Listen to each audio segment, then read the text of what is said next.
It's a storming night.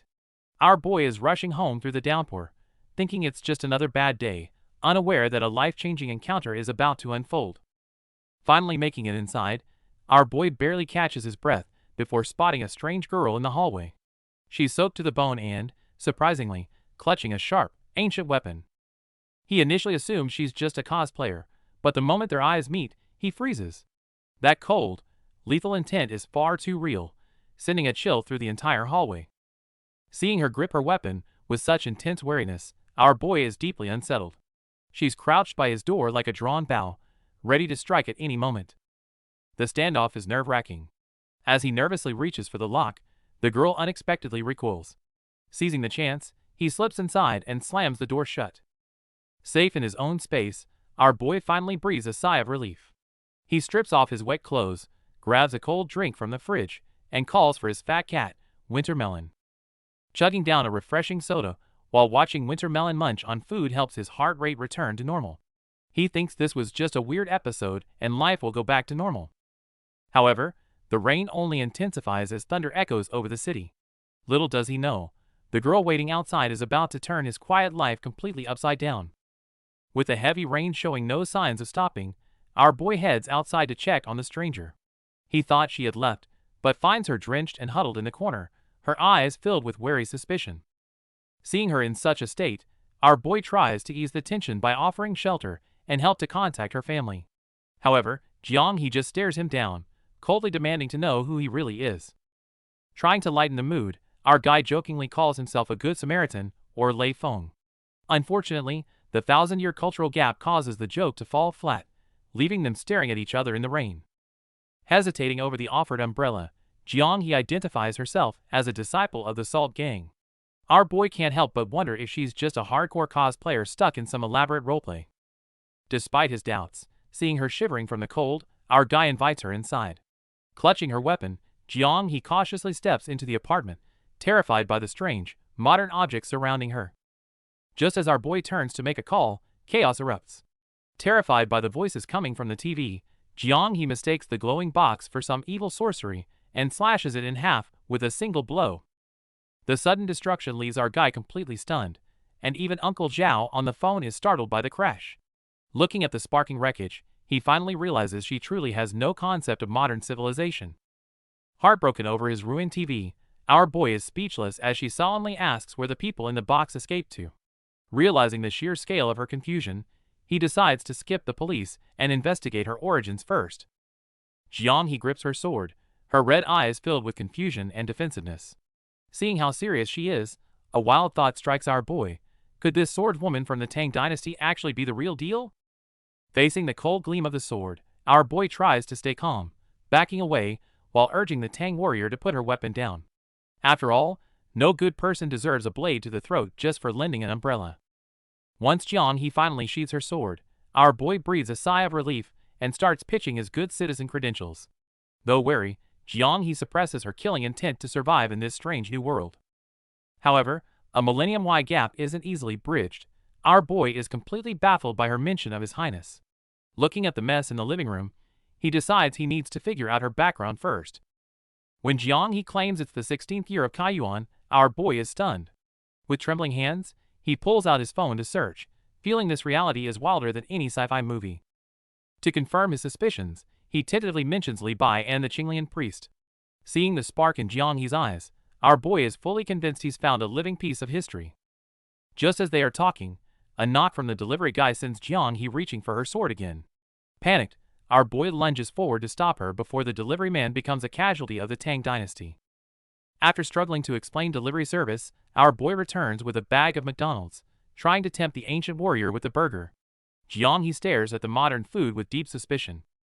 As they sit down to eat, a new misunderstanding arises. Jiang looks at our boy's short hair and solemnly asks if he's a prisoner, since in the Tang dynasty, only convicts had short hair. Her logic nearly makes him choke. To ease her suspicion, our boy takes the first bite of the burger. Jiang watches him skeptically, but the enticing aroma eventually wins her over, leading her to take her very first, cautious bite. Our boy explains that this is just a normal modern meal. Looking at the shiny, layered food in her hands, Jiang He's guarded expression slowly turns into a look of genuine wonder and curiosity. When it's time for a drink, things get tense again. Staring at the red soda can, Jiang He suspects a trap or an insult. She looks like she's ready to draw her sword at any second. As the soda fizzes, our boy starts sweating buckets. He has to explain that the explosive bubbles are just carbonation, not some deadly poison meant to take her out from the inside. To prove it's safe, our boy chugs the drink himself. Jiang He is absolutely stunned, watching him closely to see if he'll suddenly explode after consuming such a strange, bubbling concoction. Seizing the moment, our boy sets a hard rule: no more drawing swords in public. Even their fat cat, Manhwa, is traumatized. Jiang He holds her blade, looking a bit conflicted but attentive. Exhausted by the cultural gap, our boy can't help but facepalm. However, his sincere explanation of laws and rules seems to reach her. Jiang He finally lowers her guard and softens her stance. Once she realizes the food is safe, Jiang He really goes for it. The unique sensation of the modern meal leaves her speechless, and her red eyes light up with pure, unadulterated joy. Our boy offers some food to the starving swordwoman, while setting some ground rules. He makes it clear that in the modern world, she absolutely cannot just draw her sword whenever she feels like it. The law is serious here. Though she hasn't dropped her guard, Jiang He is clearly overwhelmed by all the strange modern gadgets. Our boy patiently explains how things work, trying his best to help her feel secure in this alien city he calls the White Jade Capital. However, the harsh truth can't be avoided forever. With a serious expression, our boy asks Jiang He to take a seat, warning her to stay calm, because what he's about to say will completely shatter her worldview. You can't go back. It's been 1,200 years since your time. Seeing her freeze in shock, our boy feels for her. Her friends, her family, and the glory of the Tang dynasty have all turned into mere words in history books. A wave of loneliness and terror washes over Jiang He as she grips her sword as if it's her last lifeline. Our boy tries to comfort her with a gentle tone, hoping to help her understand that even though the world has changed, life must go on. Just as she reaches her breaking point, our boy brings out the ultimate healer, Manhwa the fat cat. Petting the soft fluff helps Jiang He finally relax, and our boy promises that as long as she stays, he'll help her survive in this era. Feeling the warmth of the cat, Jiang He finally sheathes her sword, and their life together officially begins on a foundation of tentative trust. The future is uncertain, but this 1,000-year destiny has found a warm place to start. And so, our boy officially begins his daily life with his 1,000-year-old roommate. What kind of sparks will fly between a modern man and a Tang Dynasty sword woman in this bustling city? Let's find out. Staring at this red-eyed girl, our boy is still a bit dazed, but there's no denying this 1,000-year encounter is real. And so, the story begins. Facing this guarded ancient warrior who's ready to draw her blade at any moment, our boy softens. He decides to take her in, regardless of the mystery. To ensure a peaceful coexistence, our boy quickly lays down the law. He explains that in this world, killing is a dead end and strictly forbidden. He emphasizes two main rules: no hurting people and no breaking the furniture. If she can follow these, he's willing to help her navigate modern life. Looking at the strange concrete jungle outside, Jiang He grips her blade, feeling lost. She realizes how much she stands out in this unfamiliar era. To show off modern magic, our guy pulls out his phone. To Jiang He, this small device looks dangerous, but to him, it's a portal to everything. Despite our boy's best efforts to explain, Jiang He remains on high alert. This clash of ancient instincts and modern living creates a tense yet funny vibe. After all that talk, hunger sets in. Our boy thinks about ordering takeout, but realizes he first needs to teach the dusty warrior about personal hygiene. The moment our boy leads her into the bathroom, Jiang He is startled. To her, this tiny room feels like a cellar filled with strange, hidden mechanisms. To ease her worries, our boy patiently demonstrates how to adjust the water temperature. Jiang He watches closely, treating every modern convenience like a miracle. While Jiang He finally starts her shower, our boy gets busy tidying up. Their life together has just begun, and he's already worrying over his unexpected guest. As our boy goes to drop off a towel, a lack of door-locking knowledge leads to an awkward moment. Teaching her about modern privacy will take some time. Finally, our boy hands over a red t-shirt with some cheesy text on it. The style is a bit weird, but at least the warrior won't have to sleep in her old rags. To avoid any more awkwardness, our boy patiently shows Jiang He how to lock the bathroom door, joking that he narrowly escaped a total disaster. Looking at his relieved but sweaty face, it's clear that the near miss had his heart racing too. While Jiang-hee is having a blast playing with soap bubbles in the tub, our boy collapses onto the sofa to catch his breath. Staring at the ceiling, the reality finally sinks in. He's actually living with an ancient warrior woman, and this isn't a dream. Taking a moment, our boy curiously weighs Jiang-hee's sword in his hands, surprised by its lethal heft. This is the real deal. He even wonders if his antique expert father would recognize this as a priceless relic from the past. When Jiang-hee finally emerges, she's rocking a red t-shirt that says Single Warrior, looking a bit confused by the modern fit. She leans in close to see what our boy is scribbling, curious about the way people write in this era. Our boy is busy drafting a to-do list for all the problems they need to solve. Noticing her puzzled stare, he rubs his neck awkwardly and offers a quick compliment on her outfit, which only makes the atmosphere a bit more bashful. Noticing her heavy old sandals, our boy kindly reminds her to switch to slippers, and makes a mental note to buy her some proper shoes tomorrow. This simple act of care leaves the Tang Dynasty warrior feeling a bit flustered and shy. The sudden arrival of a delivery guy breaks the silence. Jiang-hee instinctively grabs her sword, but our boy quickly calms her down. The smell of fresh food soon replaces the tension, proving once again that a good meal is the best universal language. At the dinner table, Jiang-hee reflects on her old sex teachings while savoring the modern flavors. Seeing her blush with satisfaction over the meal, our boy finally feels like things are starting to settle down. As the night deepens and the clock ticks, the two sit down for a real talk. With full stomachs and calm minds, our boy prepares to bridge the 1,000-year gap, while a glint of emotion in Jiang-hee's eyes suggests a heavy story is about to unfold. Facing a wary Jiang-hee, our boy patiently reasons with her, explaining that even with her high martial arts, she won't survive long in this era alone. To ease the tension, he demonstrates various harmless modern tools, and even pulls out his smartphone to show her the unique entertainment of this world. He assures Jiang-hee that his place is a safe haven. Seeing her nod tentatively, our boy finally breathes a sigh of relief as they establish some basic trust. Looking at the rainy city, he explains that while this is a peaceful era, it's incredibly dangerous for someone like her without any legal identity. Jiang-hee finally grasps the gravity of her situation. Without an ID card, her status here is even more precarious than a masterless servant in ancient times. Despite how surreal the situation is, our boy commits to helping her adapt. Though skeptical, Jiang-hee realizes she truly has nowhere else to go. He sternly warns her that modern surveillance is everywhere. If she uses her martial arts to fly over rooftops, she'll be exposed and beyond saving.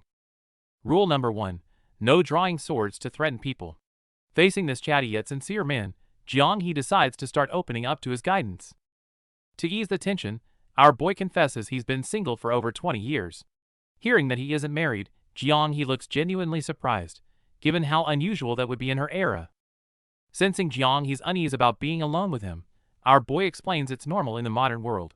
He then leads her to a spare room to give her a place to stay.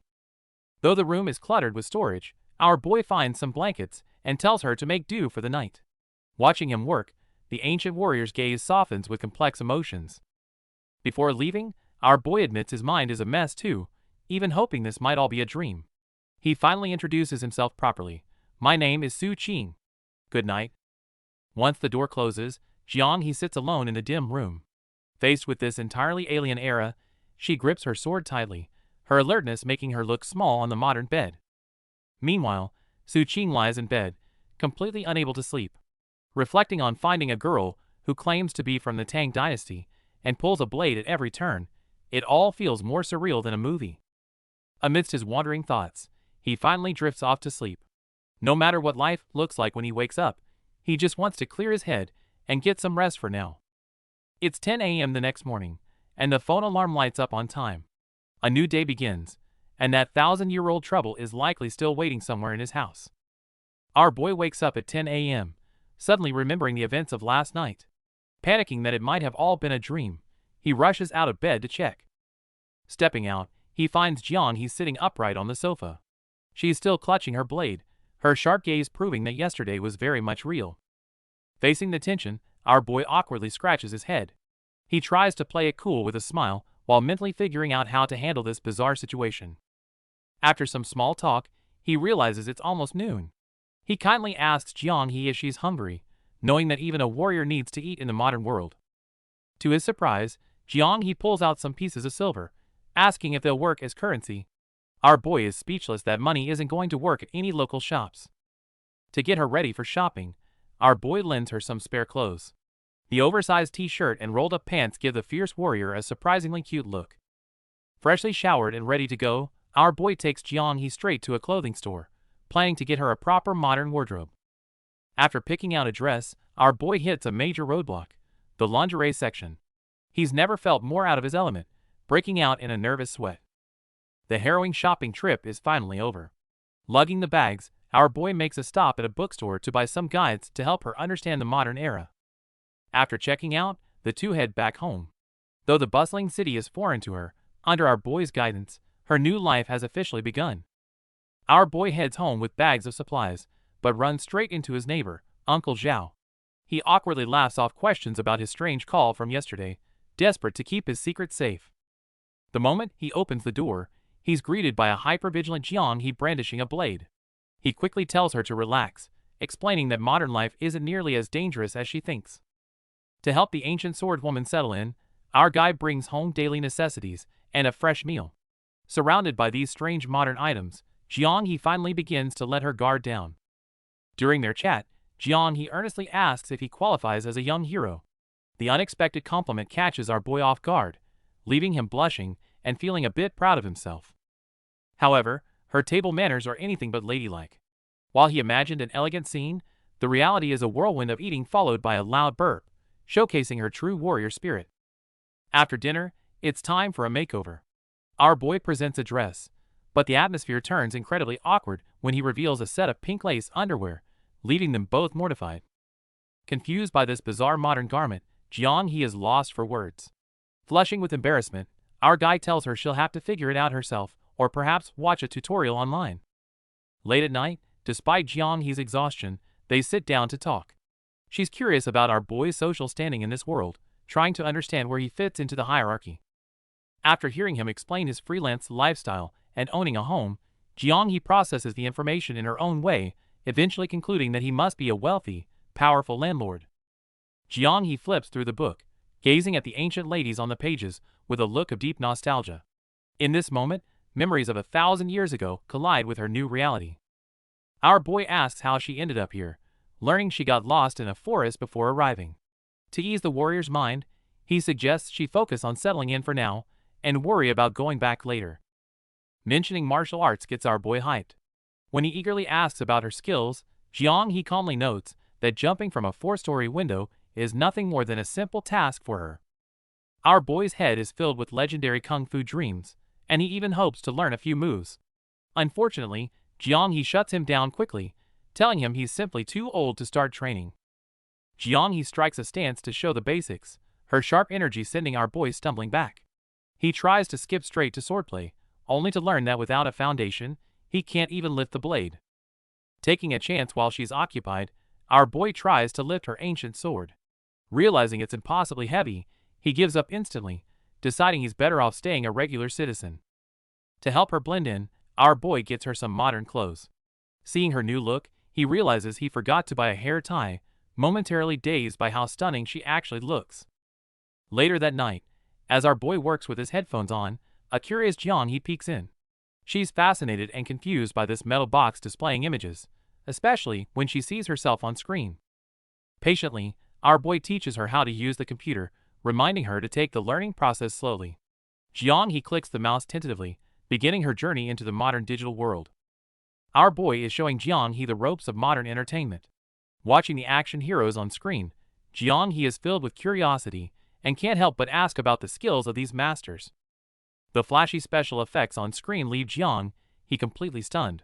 She starts to think modern people are all immortals, her intense focus showing she's definitely mistaking technology for magic. Seeing how serious she is, our boy decides to show her even more over-the-top martial arts clips. Watching characters shatter rocks with their palms, this real-deal Tang Dynasty swordswoman is thrown into a full-blown existential crisis. As he earnestly analyzes the moves, our boy finally reveals the truth. It's all just special effects. Learning that these godly skills are completely fictional, he is left speechless, with a look of pure confusion. To break the ice, our boy looks up some traditional martial arts videos. Even though Jiang scoffs at the impractical moves, their back and forth about the differences between ancient and modern styles lightens the mood. Jiang is still skeptical of the lightness skill she sees on screen. Taking the opportunity, our boy tries to coax her into showing off some of her own real martial arts to see what the Salt Gang is truly capable of. Jiang hesitates at first, but finally stands up. With a swift movement, her sharp speed and blurry form are far more breathtaking than any flashy movie special effects could ever be. Our boy is absolutely floored by her moves and cheers wildly. Jiang coolly finishes her stance, reminding him that real training starts with meditation before walking out of the room, like a true master. But the coolness doesn't last long. As soon as she steps out, Jiang accidentally tramples one of Donghua the cat's toys. That one clumsy step shatters the ball, along with her aura of an untouchable sword woman. Alone in the room, Jiang remains on high alert. She habitually draws her blade, carefully scanning every corner of this strange, spacious modern apartment. Our boy is so exhausted that he crashes onto his bed, but even with his eyes closed, he can't stop thinking about how to handle the mysterious girl in the next room. A sudden noise startles our boy awake. Checking his phone, he realizes it's nearly 7 p.m. and decides it's high time to show Jiang the real world. Before heading out, he lays down the rules: watch more, talk less, and no sudden jumping. He even gives the ancient sword woman a quick lesson on how to take a selfie. He tries to get her to smile for the camera, but Jiang's forced expression is so intense that it turns a friendly selfie into a scene from a horror movie. To get her to lower her guard, our boy convinces her that everyone outside is as weak as he is, finally persuading her to leave her sword behind. They finally head out, but Jiang is like a startled kitten. She peeks cautiously from behind walls, treating every corner of the residential area as a potential threat. Seeing her get spooked by delivery bikes and modern noises, our boy quickly steps in to calm her down. Escorting an ancient warrior through the city is no easy task. Our boy takes Jiang out, only to bump into a nosy neighbor. The man starts prying about her identity and mentions seeing her with a massive blade yesterday, catching Su Qing off guard. To clear the air, our guy bluffs about cosplay culture, claiming the sword is just a prop. He quickly grabs the confused Jiang's hand and makes a strategic retreat before more questions pop up. Walking together at sunset, our boy mentions that his mom has already spotted her. Jiang remains serious and on guard like a true martial hero, making Su Qing realize how far they have to go. As cars zoom past, our guy explains that these iron boxes are the modern version of horse carriages. Jiang looks confused, likely imagining actual horses trapped inside the metal shells. Pointing at the street cameras, our boy warns her about these heavenly eyes. He explains that while they're usually ignored, any display of her martial arts would definitely draw unwanted attention. When Jiang picks up a small stone near a bench, our boy gets a mini heart attack. Fearing she's about to use it as a lethal projectile, he quickly steps in to prevent a public property disaster. Modern Life 101 starts at the crosswalk. Our guy takes teaching seriously, explaining the logic of traffic lights. It's a modern law that even a Tang Dynasty hero must follow, regardless of her skills. As she gets comfortable, Jiang begins exploring the shops. Her sharp crimson eyes soften with pure, girlish curiosity when she spots some cute pom-pom accessories on display. Watching the ancient hero try so hard to fit in, our boy can't help but smile, imagining her in those cute accessories. This time-traveling roommate situation is definitely getting more interesting. Our boy takes Jiang to a jewelry stall. Faced with rows of shimmering 5 yuan trinkets, the usually stoic sword woman finds herself completely mesmerized. Curious about these modern accessories, Jiang starts tinkering with them. After a slight mishap with a bracelet, she puts on a butterfly clip and looks absolutely dashing. As the sunset glows, our boy thinks the new look really suits her. He then leads her into a lively local eatery to get a real taste of modern city life. While our boy enthusiastically recommends his favorite childhood dishes, Jiang gazes at the sunset, seemingly lost in thought about this peaceful new world. The steaming food arrives quickly, taking Jiang by surprise. With a gentle nudge from our boy, she finally lets her guard down and starts digging in. They chat while they eat, and our boy feels a sense of relief seeing her adapt. They finish every last bite, enjoying a rare moment of genuine domestic harmony. Stepping out with full bellies, our boy jokes about the meal. Jiang doesn't say much, but her eyes show that she is starting to trust this strange new era. Back home, our boy reassures her that life here is about more than just surviving. As he describes the joys of modern life, her lingering anxiety finally begins to fade. Our boy is patiently guiding the confused Jianghe, reassuring her that as long as they keep her ancient origins a secret, she can explore this new world and live a happy, normal life. When Jianghe mentions wanting to go home, reality hits hard. Holding her hands, our boy gently tells her there's no way back. The 1,200-year gap is a chasm that even modern science can't bridge. Seeing the high-spirited swordswoman look so helpless on the sofa, our boy pets the cat while suggesting she first try to integrate into society. Only by blending in can they solve her identity crisis. Grateful for his help, Jianghe calls him a hero. This unexpected compliment catches our boy off guard, leaving him blushing and bashful, completely shattering his cool persona. Back to business, our boy emphasizes how crucial an identity is. Without one, you're stuck.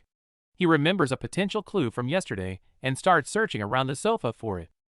To make Jianghe realize the gravity of the situation, our boy describes the grim life of being undocumented. Jianghe has a lightbulb moment, thinking money and shelter solve everything, but he quickly corrects her. Our boy laments that this would have been easier 20 years ago. Now, it's complex. While her martial arts are impressive, such powers might actually draw unwanted attention in a law-abiding society. Finally, he tells Jianghe to start learning about this world by studying history. Though she's still a bit tense, our boy assures her that as long as she doesn't go around slashing things, she's welcome to stay. With the cat meowing in protest, our boy dives back into his laptop searching for a solution.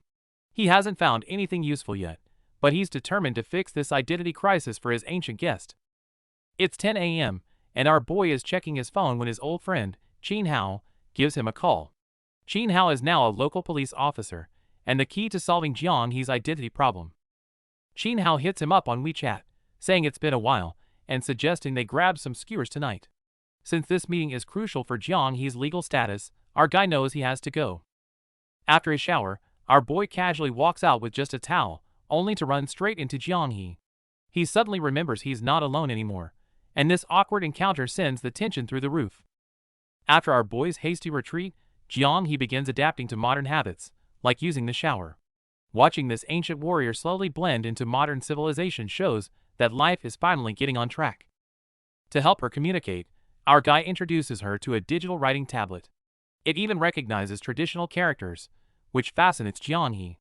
As they practice, their fat cat, Wintermelon, decides to join the fun. At feeding time, Jianghe is stunned by the concept of cat food, even wondering if it grows on special trees. Our boy chuckles as he explains it's manufactured, then hands her a modern fast food burger for dinner. Holding the strange burger, the kind-hearted Jianghe tries to share a bite with Wintermelon, but our boy stops her just in time. Fast food is definitely not healthy for cats. With the home front settled, he prepares to meet Qin Hao. Amidst this peaceful yet chaotic daily life, the city lights begin to flicker on. In this sprawling modern jungle, our boy is on the move, working to protect a secret that spans over 1,000 years. To help Jianghe adapt, our boy teaches her how to use a tablet and sets up an account so she can message him. After settling her in, he finally heads out, though still a bit worried. Our boy takes a bus to the night market, where his friend Qin Hao is already waiting. The lively roadside stall is the perfect place for two friends to grab some drinks and skewers. Qin Hao busily pours the beer, remarking on how long it's been since their last real talk. Over a table of side dishes, the atmosphere begins to lighten up between the two friends. As hot skewers arrive, they clink glasses. Qin Hao vents about his exhausting life as a police officer, admitting that the glory of the job is often buried under endless, mundane troubles. Qin Hao gets more animated as he recounts the bizarre disputes he deals with daily. He feels more like a frustrated referee than a detective, constantly mediating ridiculous arguments. Seizing the moment, our boy subtly asks about obtaining a residency permit. But at the mention of ID issues, Qin Hao's professional instincts kick in, and he instantly switches into work mode. While explaining police procedures, Qin Hao starts getting suspicious of our boy's odd questions. He slams the table, bluntly stating that his friend is acting extremely weird tonight. Under his friend's intense scrutiny, our boy stays calm while his mind races for an excuse. Keeping Jianghe's existence a secret is proving to be much harder than anticipated. Our boy is out grabbing skewers and drinks with his cop friend, Qin Hao. The conversation gets serious as Qin Hao warns him about the risks of sheltering someone with no identity, even mentioning a recent hospital escapee. Getting into the spirit of things, Jin Hao starts spinning wild theories about fugitives using plastic surgery and amnesia to hide. Our boy listens nervously, realizing just how dangerous his friend's professional intuition could be for Jianghe. A few drinks later, the formidable detective Jin Hao is completely wasted, babbling about solving major cases and making history. Our boy can only shake his head in amusement as his friend's grand ambitions dissolve into drunken snores. After settling the bill and seeing his friend off, our boy walks home through the quiet city night with takeout in hand. Despite Jin Hao's warnings, his heart feels light as his thoughts drift back to the girl waiting at home. Stepping inside, our boy freezes at the sight before him. Jianghe has fallen asleep on the sofa clutching the laptop, with the cat curled up beside her. Seeing her so peaceful and vulnerable, he feels a strange, new warm stir in his chest. Jianghe wakes up groggily and whispers a thank you. Feeling a bit flustered from being caught staring, our boy quickly acts cool and presents the late-night snacks and yogurt he brought back for her. Seeing Jianghe's curiosity, our boy solemnly teaches her an essential modern survival skill. You must lick the yogurt lid first. Sitting side by side in the midnight living room, they share a quirky, heartwarming moment over a simple cup of yogurt. During dinner, our boy Su Qing patiently teaches Jianghe how to eat skewers from the hot pot correctly, creating a warm and cozy atmosphere as they share the meal. After dinner, Su Qing notices that despite the late hour, Jianghe is still at the computer, diligently continuing her studies to adapt to this new world. Seeing Jianghe's diligence, Su Qing reflects on their improved living conditions and suggests she take a relaxing hot shower. However, the mention of shower triggers a flashback for Jianghe, vividly recalling her initial shock and confusion over modern undergarments. Flustered, Jianghe sits stiffly on the couch, her face flushed. Amused by her reaction, Su Qing decides to first teach her how to use the hair dryer. As it gets later, under Su Qing's guidance in the bathroom, Jianghe stares at the dress and high heels in her hands, filled with resistance and bewilderment towards such complicated clothing. In the end, she opts for a simple t-shirt. Experiencing a modern shower for the first time, she feels grateful for the warm water and convenience, counting herself lucky. Yet she knows she can't rely on Su Qing forever. Looking at her reflection on the glass door, Jianghe silently resolves to understand this world's rules on her own as soon as possible. Early in the morning, Su Qing's friend drops by and is surprised to find him up unusually early, casually greeting him as he watches the news. Su Qing explains he's just watching the news, not working for any authorities. They share a few lighthearted jokes, keeping the mood relaxed. Noticing Su Qing seems tired, his friend offers to go buy breakfast. Su Qing doesn't elaborate, simply replying with a brief, "It's okay." Just as his friend steps out, a neighbor calls him over, asking if he heard any strange noises last night, which reminds him of the vague commotion he half remembered. Meanwhile, inside the apartment, Su Qing, Jianghe, and their cat Donghua quietly celebrate their first lantern festival together in the modern world. The story begins with a bold declaration. Our boy Su Qing proudly introduces his wife Jianghe, the 1,000-year-old martial heroine, to the world. Standing calmly with her blade behind him, they embody a striking contrast of identities and eras. However, reality quickly rains on their parade. Zhao, the neighborhood security guard, stops Su Qing and nervously asks if he heard any strange noises the other night. Our guy immediately breaks into a cold sweat, hurriedly waving his hands and claiming he slept soundly and heard nothing. It's clearly more serious. The bald resident next to them chimes in with a grim expression, saying even his dog was trembling with fear those nights, suspecting a haunting and that their building might be stained. Uncle Zhao takes a deep drag of his cigarette and adds gravely, "I didn't see it, but the CCTV did." They all gather in the surveillance room to review the footage. The screen shows a terrifying scene from the dead of night, an incredibly agile dark figure parkouring at high speed across rooftops and between buildings. Faced with this unbelievable sight, everyone falls silent, leaving only the clicking of a mouse and an oppressive atmosphere in the room. As suspicion threatens to turn on him, Su Qing wipes his cold sweat and suggests another possibility. Maybe this ghost was just passing through? This guess is immediately met with an angry rebuttal from an auntie. Do ghosts these days go out for no reason? The tension rises, and in a panic, Su Qing blurts out a key question. Does any ghost go out for a stroll in the middle of the night? The scene shifts back home. Su Qing leans close to Jianghe, who's sitting on the sofa clinging to a last shred of hope, and cautiously asks, Do you? Her chibi expression, full of confusion and guilt, silently gives away the answer. When she asks in bewilderment, "How did you know?" Su Qing slumps onto the sofa in utter defeat.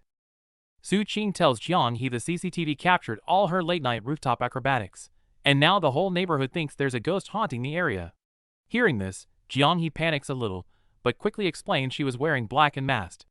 Su Qing sighs deeply, pointing out the real issue is her unbelievable way of moving, which even a mask can't hide. Our resigned boy holds up a finger and begins setting modern ground rules for the 1,000-year-old heroine. First, go out with him. Second, while living here, absolutely no more relaxing workouts in the middle of the night. Su Qing stresses her special situation makes casual activity like at home extremely dangerous. Yet, Jiang he just looks confused, clearly having no idea she's already become the neighborhood's #1 urban legend. Seeing Jiang he's bewilderment, Su Qing frantically searches his phone for things like time traveler survival guides, while mentally rehearsing various catastrophic scenarios of identity exposure. He struggles to make her understand the seriousness of their current predicament. At that moment, Jiang he suddenly looks down, her expression turning somber and hesitant. She asks softly, "If I cause you too much trouble, can I?" It seems the martial heroine is starting to blame herself for potentially dragging Su Qing down. Jiang he is deep in thought, convinced that anything beneficial for martial arts training is worth pursuing. She eagerly gathers all the laundry and runs to our guy for approval, but her expression freezes into a sea of confusion when she spots the white undergarments in his basket. To move things along and cover the awkwardness, our guy quickly starts explaining the modern washing machine to Jianghe, assuring her it'll clean clothes more thoroughly than anything. Even cleaner than washing by hand. Before he can finish, Jianghe is already rushing back with another armful of stuff. Watching Jianghe toss everything into the machine, our guy asks, "Anything else?" But he freezes the moment he sees the last item in her hands. Before he can process what he's seeing, Jianghe's face flushes crimson. She flinches backward, and the garment in her hand ends up **** draped over her own face. That split second of misunderstanding and embarrassment triggers her martial artist reflexes to the max. To our guy's utter shock, she practically launches herself up the bathroom wall. After witnessing that baffling sequence, our guy falls deep into thought. He recalls the day Jianghe removed her shoes, and a sudden realization hits him. Her feet looked perfectly normal back then. To solve the mystery and avoid further disasters, our guy musters his courage and cautiously asks to see her feet, but his request is met with a firm, blushing refusal. A mortified cry of "scoundrel" is followed by a sharp yelp of pain. Our guy has officially been struck by justice, in the form of a rod. In a desperate attempt to restore order, our guy rubs his head and starts weaving an over-the-top, classic to modern compliment about Jianghe's innate and effortless beauty. However, his flowery speech only earns a cool, martial arts style review, 5 seconds to end the fight. Not bad. This crash course in modern living is turning out to be a severe test in both psychology and dodging skills. In order to help Jianghe pay off her debt through work, our boy is giving her a crash course on modern social etiquette. Puffing out his chest, he declares it's his duty, as a modern representative, to teach her these essential life skills. But the lesson gets off to a rocky start as Jianghe clutches her head in visible distress. The clash between her ancient sensibilities and modern manners is overwhelming. Spotting her struggle, our boy quickly leans in to console her, a bead of sweat already forming. Seeing her so flustered and confused, our boy can't resist teasing her a little, suggesting that to apologize to an unattractive creditor, one could say, "I can offer nothing but my body, heart, and soul." The moment those words leave his mouth, Jianghe's face flushes crimson in a mix of rage and mortification. She immediately bristles, fists clenched and ready to teach him a lesson. Realizing his joke went way too far, our boy panics and throws open his shirt to beg for forgiveness, hastily pivoting to a computer search on proper undergarment fitting to prove his intentions were purely educational. After much effort calming her down, the lesson resumes. Our boy tries to explain modern concepts of fashion freedom, that showing a midriff or arms isn't considered immoral. This liberating idea is too much for Jianghe to handle, and she fumes that it's simply indecent. Unfazed, our boy counters, if men can go shirtless, why can't women show a little skin at the waist? Seeing that logic alone won't work, our boy changes tactics. He guides Jianghe to the computer, deciding to show her the fun side of modern life instead. He tells her this miraculous computer can not only search for information but also play games. With that, he loads up the classic Super Mario title screen. Watching the flickering game screen, Jianghe's expression gradually shifts from displeasure to astonishment and wonder, her eyes lighting up with genuine curiosity. Next, our boy teaches her to play Bite the Landlord. Jianghe is instantly hooked, glued to the screen and barely remembering to eat, practically ready to declare her ascension to the 2D world. Watching from the side, our boy feels a complicated mix of pride and helpless amusement. As evening approaches and Jianghe is still engrossed in her digital battles, our boy stifles a yawn. Glancing at the girl's reflection in the mirror, he decides that with no urgent tasks at hand, he may as well catch an afternoon nap. Flopping onto his bed, he feels a wave of relief, thinking it's fortunate he hadn't secured a job that day. Otherwise, even if he passed the interview, his life would probably be turned upside down by an ancient heroine now obsessed with online games. Our boy lets out a tired yawn, realizing he just has to take things one step at a time. Since he's decided to help Jianghe adapt, the first priority is definitely a good meal. It's dinner time, so our guy suggests Jianghe change into something more casual and let her hair down to blend in. The suggestion catches her off guard, leaving her momentarily stunned. When Jianghe finally steps out in her new look, our boy is absolutely speechless. That unique, ancient charm mixed with modern clothes is a total knockout, making the air between them feel a bit electric. Determined to help his Tang Dynasty guests fully fit in, our boy starts seriously researching modern women's fashion on his phone. He's putting more effort into this than his actual job. Just as they head out to explore, they run into Uncle Zhao. Seeing him clutching a wooden stick for protection, our boy can only laugh awkwardly and try to breeze through the conversation. Strolling through the city streets at sunset, Jianghe is full of curiosity. Watching her look around at everything with wonder, our guy realizes that taking her out was definitely the right move. When Jianghe asks what a girlfriend is, our boy plays it safe and claims it just means a normal female friend. He's sweating internally, knowing how awkward things would get if he told the truth. Walking side by side as leaves drift down, they discuss the deep weight of history. Despite the 1,000-year gap, this quiet conversation seems to bring their hearts a little closer together. Stepping onto the modern city street for the first time, Jianghe was captivated by the kaleidoscopic sights. Her red eyes wide, she observed everything from the bustling crowds to the flashing neon signs, finding it both novel and cautiously intriguing. As she gazed up at the dazzling city lights, the safe urban nightscape felt utterly surreal to Jianghe, every glowing point shimmering like a dream, leaving her a little disoriented. Overwhelmed by the strange new world, Jianghe looked bewildered, while our boy Su Qing led her to a brightly lit bubble tea shop. This was Jianghe's first taste of bubble tea. The unique texture of the pearls and the sweet flavor made even this Tang Dynasty swordswoman's eyes widen, savoring the unprecedented sensation. As Jianghe sipped the novel drink, she curiously asked Su Qing, "Do these people make money like this? Can I learn too?" Our boy patiently explained that this was modern work, but her immediate priority was resolving her identity. Jianghe chewed on the chewy pearls. When Su Qing asked how it tasted, she unexpectedly touched her lips with a puzzled expression, admitting the flavor was a bit strange. To Jianghe's surprise, Su Qing agreed. He had assumed girls liked sweet things and ordered bubble tea for her, while his own drink was a sour-sweet flavor.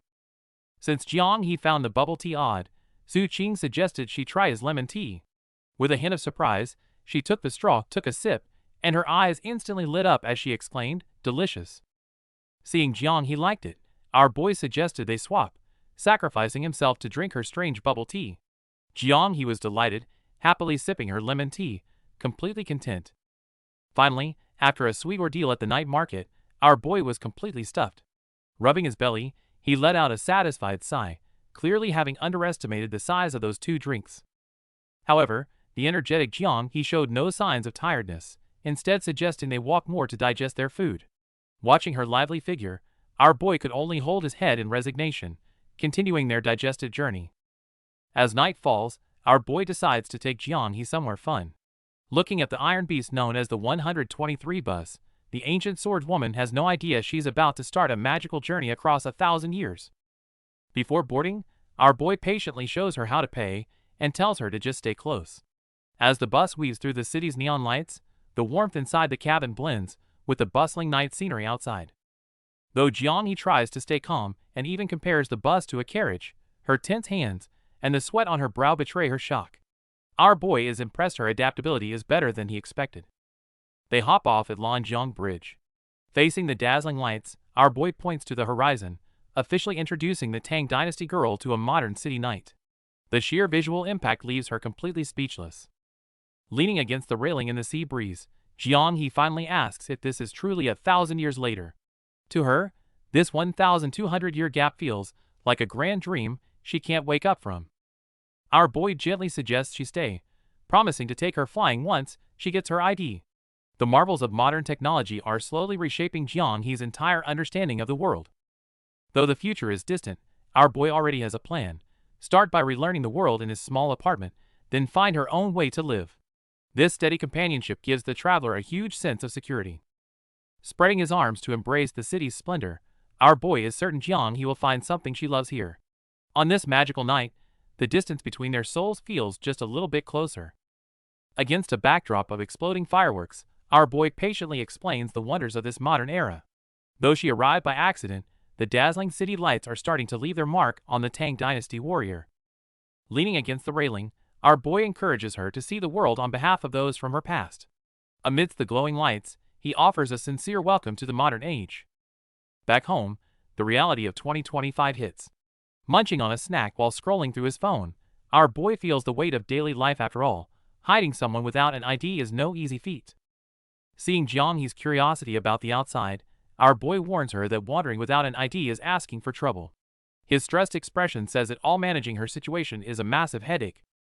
Over a burger, Jiang He wonders if modern people live in prison lives. Our boy laughs it off, explaining that staying indoors isn't captivity, it's just being a homebody, a very popular lifestyle choice. While our boy finds comfort at home, Jiang He still dreams of wandering. She wants to explore like she did in the past, unaware that the wild forests of her era have long since vanished. Facing Jiang He's earnestness, our boy delivers a reality check. In this world, martial arts won't pay the bills.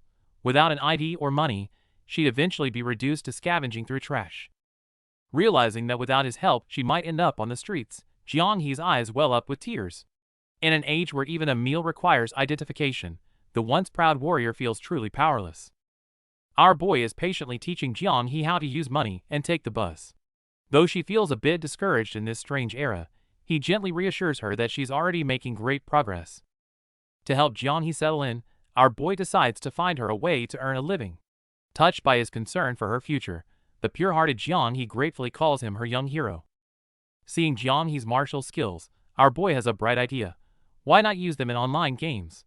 However, for someone from the Tang Dynasty, fighting on a screen is a concept far beyond her understanding. Before they can discuss further, a sudden knock at the door ruins the peace. Realizing it's a surprise visit from his family, our boy breaks into a cold sweat and hurries Jiang He into the bedroom. The visitor is our boy's stern father. As a veteran antique expert, he immediately goes into lecture mode, scolding his son about his unemployment and lackadaisical attitude toward life. As dad rants about his son's lack of a career, he sharply scrutinizes the apartment. Noticing the suspicious signs scattered around, his frown deepens, and the tension in the room skyrockets. To our boy's absolute horror, his dad notices the feminine traces in the room and reaches a wild conclusion. He suspects his son has developed a secret hobby for cross-dressing. With the misunderstanding spiraling out of control, our boy realizes he can't hide it anymore. Rather than letting his dad question his sanity, he quickly claims he's hosting a friend. Bracing himself, our boy knocks on the bedroom door, praying Jiang He doesn't blow it. As the door opens and Jiang He steps out, a truly awkward, cross-generational meeting officially begins. Facing his father's sudden visit, our boy is breaking a sweat. Even the powerful Jiang He is hiding behind the door, nervously wondering how she should address this elder. The old man was startled by Jiang He's near slip of the tongue and sternly told her to call him uncle. Fortunately, they finally met properly, easing the awkward tension just a bit. Though still stern, the father stopped giving Jiang He a hard time and let her retreat to her room. Our boy quickly pulls him aside, feeling more exhausted than if he'd fought a grandmaster. To prevent future surprise visits, our boy quickly secures the spare keys. But the father's suspicion remains as he snoops around the room, questioning Jiang He's actual age. The father thinks this cohabitation is scandalous, but our boy argues back, insisting he's just being helpful. When criticized for his career, he shows off his digital earnings. As the landlord, the father isn't buying it, insisting that without a stable job, rent must be paid on time or even increased. Our boy is left stunned by this classic tough love lecture. He's secured all according to plan. Despite the scolding, the secret is safe. As his father leaves with a dinner invite from mom, the crisis finally blows over for now. Our boy's latest surprises clearly didn't sit well with his father. Adjusting his glasses with a stern look, the old man started digging up the past, making the room incredibly tense. Sensing the tension, our boy frantically tried to explain, even making a bold claim about Tang Dynasty antiques. But under his father's piercing gaze, he started to lose his nerve. His father was almost amused by the absurdity, joking that he might as well claim Liu Bei made them. To him, it seemed our boy had spent too much time online and lost his mind. The conversation quickly shifted to work. When our boy called himself freelance, his father's blood pressure spiked. In his eyes, that was just a fancy word for being unemployed. You call this a job? His dad finally snapped, losing his temper completely. In the middle of the chaos, that strange staff became the center of a heated struggle. Breaking a cold sweat, our boy frantically explained it was just a toy. After some desperate pleading, his dad finally calmed down enough to inspect the item himself. Despite his harsh words, as the father gripped the heavy staff, his expression shifted. The weight and craftsmanship. Could this actually be more than just a toy? Our boy is getting a serious earful from his dad, who's waving a stick around and demanding he get a real job or at least apply for public service. Once his dad leaves, our boy inspects a sharp blade. Jianghe, peeking from behind the door, is visibly startled by the weapon's cold glint. To ease the tension, our boy sits down with Jianghe and the cat, teaching her modern social etiquette and how to properly address his parents as uncle and aunt. When Jianghe asks about martial arts practice, our boy flops onto the sofa, lamenting that in a peaceful society, training is both costly and impractical. To shift her focus, our boy decides to introduce her to gaming, believing that learning modern life should start with these small, everyday hobbies. While eating, our boy explains that gaming can actually be a job through power leveling. Jianghe is baffled by why anyone would pay others to play for them. Using a clever analogy, our boy finally helps her understand. Secretly, he figures making her a gamer is better than having her scare people at night. As they focus on the computer, Donghua the cat starts acting up, rubbing against their feet for attention. Life together is certainly getting lively. While Jianghe is busy at the computer, Donghua insists on being needy and eventually falls asleep on her lap. Looking at the fluffy cat, Jianghe feels an unexpected wave of warmth. The scene shifts to our guy's good friend, Qin Hao, a grassroots police officer, as a story about jinxing oneself begins to unfold. The police station is peaceful for now. Having finished his day's shift, Qin Hao is casually discussing dinner plans with his colleagues, unaware of the chaos ahead. Qin Hao speaks too soon. The moment he comments on how boring and quiet the day is, his colleagues freeze, and the emergency phones immediately start ringing. With no other choice, Qin Hao heads out into the night. In the patrol car, he deeply regrets his words. The veterans were right, never comment on a quiet shift. Late at night, Qin Hao and his partner arrive at a rundown neighborhood. Armed with flashlights, they carefully search the dim corridors to investigate the call. They expected a major case, but instead find a drunkard making a scene on the stairs. The overwhelming stench of alcohol makes Qin Hao grimace in disgust. Despite his frustration, Qin Hao remains professional. He knocks on the door and identifies himself, asking the residents to help deal with the mess. The police arrive late at night to investigate a disturbance. Although the woman tries to play it off as her husband's drunken antics, the officers aren't so easily convinced. Just as the police wrap up, a nearby alert pops up. Back at home, our boy catches a strange, subtle sound coming from the living room that shouldn't be there. Thinking he might be sleepwalking again, our boy decides to investigate. But as he peeks through the door, he's shocked to find a real-life burglar in the house. Before our boy can even react, the ever-vigilant he springs into action. The Tang Dynasty warrior shows no mercy, tackling the intruder with explosive force. He pins the thief to the floor with a lethal grip. Fearing she might actually kill him, our boy quickly steps in to stop her before things take a fatal turn. The unlucky thief is left trembling in terror, with deep bruises already forming on his arms. While keeping a firm eye on him, our boy starts planning his next move. The burglar drops to his knees, begging for mercy. He never expected that a simple robbery would lead him straight into the hands of a martial arts master. Our boy lectures the thief while making the call. He's caught the culprit, but now he faces the real challenge, explaining Jianghe's identity to the police. Faced with the thief's desperate pleas, our boy remains calm. The intruder is clearly terrified, kneeling and begging for mercy, having lost all his initial bravado. Seeing the thief prostrate on the floor, our boy doesn't rush to call the police. He needs to stay calm, knowing that Jianghe's undocumented status makes things complicated. To avoid a police investigation that could expose Jianghe, our boy decides to let the unlucky thief go, ordering him to vanish and never show his face again. Relieved to be set free, the thief thanks them and leaps out the window. Our boy watches him flee, successfully averting a crisis that could have alerted the neighborhood. Jianghe is confused about letting the thief go. Our boy explains that a police report would reveal her illegal status, leaving her stunned by the complexities of modern law. Noticing Jianghe's tension, our boy gives a reassuring smile and tells her to get some rest. He knows that teaching her the rules of survival is a long journey. As the night deepens, the living room finally returns to silence. Our boy turns off the lights, and they head to their rooms, their bond strengthened by the night's events. After washing up, our boy notices that Jianghe isn't sleeping yet. She's busy practicing her martial arts. Even here, this ancient warrior never lets her guard down. Witnessing Jianghe's extraordinary martial prowess, our boy Su Qin was both surprised and thrilled. Knowing she was a true master, he playfully urged her not to hold back her incredible skills. At the same time, another friend of our boy was astonished by one of Jianghe's choices, remarking how easily she accepted it. He then mused that Jianghe was truly peculiar, as both accepting and refusing seemed to be problematic for her. A new chapter unfolds. Amidst the quirks and challenges of modern life, the extraordinary cohabitation of Tang Dynasty martial artist Jianghe and our boy Su Qin continues. To ensure Jianghe wouldn't overdo it with another thief, our boy patiently explained, "You can subdue bad guys, but never use excessive force." Jianghe, however, innocently replied that she had already reined in much of her strength. Our boy was stunned. Did that mean she was actually considering taking the thief's life last night? He quickly emphasized that no matter how bad someone's intentions, in modern society, it must be handled by the law. Harming someone's life would cause immense trouble. Faced with Jianghe's extraordinary power, our boy could only helplessly advise her against misusing it. To his surprise, Jianghe earnestly countered, if someone like him were to sneak into her room in the middle of the night, how much force would she be allowed to use?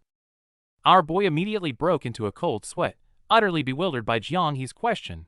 His face flushed with indignation, as he vehemently declared he was not that kind of person. He was an exemplary and upright young man. However, Jianghe crossed her arms, her gaze serious, apparently not entirely convinced by our boy.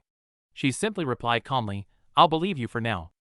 Upon hearing that, our boy completely lost it, agitatedly demanding to know what "for now" implied.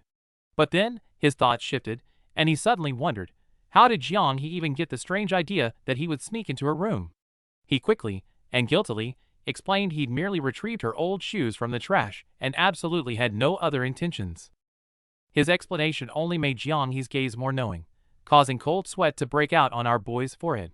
He quickly feigned a relaxed joke, "That was just a jest. You know how weak I am." Just as their trust crisis conversation drew to a close, our boy and Jianghe seemed to encounter something. They stopped, and he pointed ahead, as if a new destination or trouble awaited them. At the breakfast diner, our guy and his friend order the usual portion for two just like they always do. Meanwhile, the girl from ancient times solemnly beholds this thriving world where there is no need to kill anyone with a sword. When the steaming buns are actually placed right in front of her, she just freezes, staring at this abundance of food she's never seen before. Finally, she takes a tentative bite, and a blush instantly spreads across her face, as if she's bathed in a golden halo of happiness. Watching her bury her head in earnest as she eats, even the friend next to our guy breaks into a satisfied smile, thinking to himself, who could have guessed this bun-devouring girl was actually Jianghe quickly calculates how much more she can eat, while seriously asking how to get more food. Our guy smiles, and assures her it's no problem, telling her to eat her fill while he goes to pay the bill. So Jianghe decisively walks to the counter, and, under our guy's slightly sheepish gaze, orders 15 buns to go. Seeing the staggering amount, our guy quickly asks if she can really finish all that. Noting his surprise, Jianghe immediately grows a bit anxious, clasping her hands and softly asking if she ordered too much. Hurriedly waving to reassure her, our boy explains it's not the cost, but that eating too much in public might attract unwanted attention. He offers a compromise, have a normal portion outside, and we'll take some home for you to continue enjoying later. Bill paid, the two walk home carrying a heavy bag of buns. Looking at the warrior girl beside him, amazed by everything, our guy makes a promise. He'll definitely take her to a buffet one day. Upon hearing the description of, "Pay some money, and you can take and eat any food you wish until you're full," Jiang stares wide-eyed in shock, exclamation marks practically popping over her head, unable to believe such a wonderful place exists. To help our Tang Dynasty girl adapt, our boy patiently explains that modern work is more about brainpower, much like an emperor managing affairs. He grabs some buns for her, reminding her to keep her identity a secret for now. Our boy gives her an encouraging thumbs up as she tries to process it all. 2 days pass by, and he decides it's finally time to introduce her to the ultimate modern survival tool. He hands Jiang a smartphone, claiming it was a free gift, so she wouldn't feel burdened. Surprised by this mysterious magical tool, she calls him a young hero, which honestly catches him off guard. Watching her clumsily figure out the phone, our boy feels like he's playing a real-life simulation game. He teaches her how to make calls, feeling a sense of achievement as if he's completing a main quest. Before leaving, he suggests she watch some videos or play games if she gets bored. Holding the phone, Jiang starts to wonder if controlling these tiny characters on the screen actually counts as work. After settling things at home, our boy finally heads back to his parents' place. Upon entering, he's greeted by his father, but notices his mom is missing. Turns out she's still out playing mahjong. As his father stays busy, our boy helps tidy up. Since it's getting late, his dad tells him to give his mom a call and see when the mahjong master plans on coming home for dinner. Facing his father's relentless questioning, our boy tries his best to claim Jiang he is just a roommate. However, even he feels awkward and breaks into a cold sweat. To change the subject, his dad tells him to call his mom. But it turns out she's too busy playing mahjong to worry about her son's daily drama. Our guy mentions the recent break-in to ask for a reimbursement. His dad isn't worried, joking that no one could steal the computer his son treats like a wife. Our boy brags about beating up the burglar, though he knows the truth. Despite his tough act, his dad is genuinely concerned if he got hurt during the encounter. Just then, Mom arrives with groceries, ready to whip up a feast. Unlike the stern father, she's much more cheerful and immediately gets to work in the kitchen. At the dinner table, the girlfriend topic resurfaces. His dad lists all the evidence living together and sharing chores, leaving our boy completely speechless. Unable to dodge Mom's curiosity, our boy finally gives in and shows her a photo of Jiang. One look at the screen, and Mom is instantly dazzled. Looking at photos of Jiang at the bridge and with the cat, Mom is thrilled. While she's basically planning the wedding, our boy can only bury his face in his rice.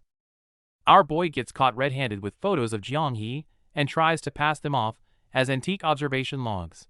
But his mom isn't buying it, scrolling through the pictures as if she's already picked out her future daughter-in-law. At dinner, Mom goes into full interrogation mode, wondering why such a young-looking girl isn't in school. Our guy has to watch every word to keep her mysterious background a secret. As his parents grow more suspicious, our boy quickly deflects with jokes.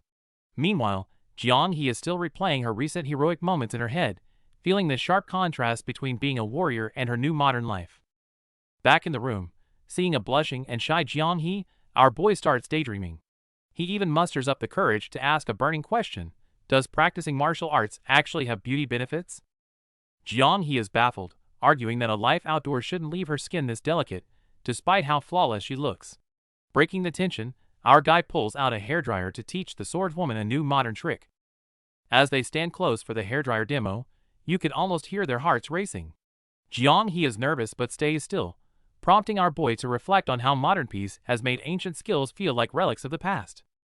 The heartwarming lesson is cut short when Jiang suddenly panics. She catches a glimpse of a neighbor wearing a face mask and, thinking she's seen a terrifying ghost, immediately grips her weapon in a defensive stance. Late at night, Jiang is clutching a hairdryer like a weapon. Our boy leans in, remarking on how long her hair has grown, but her tense expression suggests something is bothering her. Sure enough, Jiang starts describing a ghostly figure she saw, pale and dressed in strange robes. Our guy quickly cuts her off, trying to stay rational and telling her to trust in science. To lighten the mood, our boy explains why ghosts aren't real while helping her dry her hair. But even the warm breeze of modern tech can't blow away the ancient swordswoman's fear. Despite his reasoning, Jiang He remains deadly serious, even wondering if her sword could wound a ghost. Looking into her guarded eyes, our boy starts to feel a chill down his own spine. When Jiang He mentions getting a peach with sword for protection, our boy doesn't know whether to laugh or cry. He decides to just play along to keep the heroine calm for now. After convincing her to rest, our boy heads for a shower only to find himself spooked. With Jiang He's stories stuck in his head, he finishes way faster than usual, afraid to look behind him. Living together is definitely livelier, but the scares are doubled too. Seeing Jiang He lost in thought reminds our boy that helping her integrate into the modern world will be quite the journey. Jiang He kneels in the room, clutching the outfit she wore from the Tang dynasty, her expression a mixture of nostalgia and nervousness as she murmurs to herself, seemingly reminiscing about someone from her past. Her thoughts drift back to the past, recalling her strict martial arts master forcing her to practice through pain. This memory makes her subconsciously tighten her grip on the rod beside her. Just then, there's a soft knock at the door. Su Qing's young roommate, the gray-haired boy, enters nervously holding a laptop. The screen displays a photo of Jiang He herself, sourced from a website with a very suspicious-sounding name.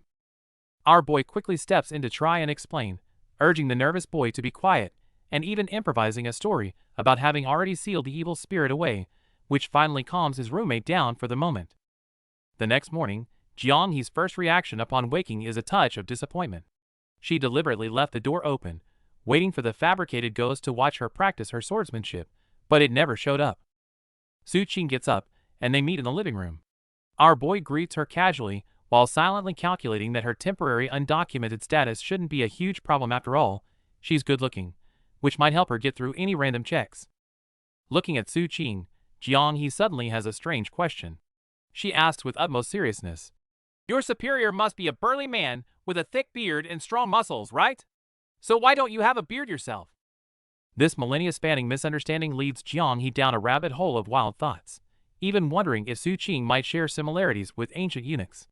Su Qing can only helplessly and amusedly clarify, over and over, that he's just a normal modern guy who uses an electric razor. To end the great beard debate, Su Qing decisively changes the subject, suggesting they go out for lunch. But Jiang He remembers her phone and asks with concern if she broke the precious device when she dropped it the night before. Su Qing easily explains it's just out of battery, and promptly charges it with a power bank before heading out with her. It seems this duo from across a millennium is about to tackle another day of novel modern city life together. The scene changes, showing Officer Qin how exhausted after a long day, finally arriving home. His father, lounging on the sofa, immediately asks him about catching a thief the previous night. While deflecting his father's questions, Qin Hao digs out leftover porridge and a steamed bun, utterly famished. However, his father's tone shifts, angrily questioning why even Su Qing, who isn't a cop, managed to catch a thief, while his own police officer son hasn't. Qin Hao freezes, mouthful of bun forgotten. He's completely unaware of Su Qing catching a thief and presses his father for details, with a mix of shock and confusion on his face. Upon hearing the story, Qin Hao's temper flares, ready to call and reprimand Su Qing for acting out of line. But his father delivers a masterful blow, casually remarking how easy it must be for a tall, handsome guy like Su Qing to find a girlfriend. The topic instantly veers from law and order to life's milestones. Qin Hao's father relentlessly presses the point, comparing him unfavorably. Desperate to divert the focus, Qin Hao starts making excuses about his busy work schedule and lack of time, nearly choking on his food in the process. Finally, backed into a corner by his father's nagging, Officer Qin makes a desperate boast. He'll bring home a policewoman as his girlfriend to prove his worth. This bold declaration fully ignites his father's temper. Qin's father, waving a spatula, chases his son around, thoroughly unconvinced. Amidst the domestic chaos, Qin Hao can only dodge with his bowl in hand. Meanwhile, our boy Su Qing is heading home with Jiang He. As our boy steps inside, he receives a call from friend Wang Zixuan, inviting him for a night out. Listening curiously nearby, Jiang He hears Su Qing say he'll take her to see the world and have fun. The Tang Dynasty heroine's face shows a mix of innocent curiosity and utter confusion. Before the KTV gathering, our boy patiently reminds the girl that this is just a little game to experience modern life and stresses that all actions must follow his hand signals. Though a bit confused, she obediently nods in agreement. Recalling the girl's doubts about the strange techniques in movies like Ghost, Our boy smooths Dongwa's fur and explains that it's not strange at all, just a way people express emotions. To help her understand, our boy gives another example. Just like a storyteller in a tea house, it's also a kind of communication job. There are always people willing to pay for your ability to solve problems. As he speaks, our boy hands her a canned drink.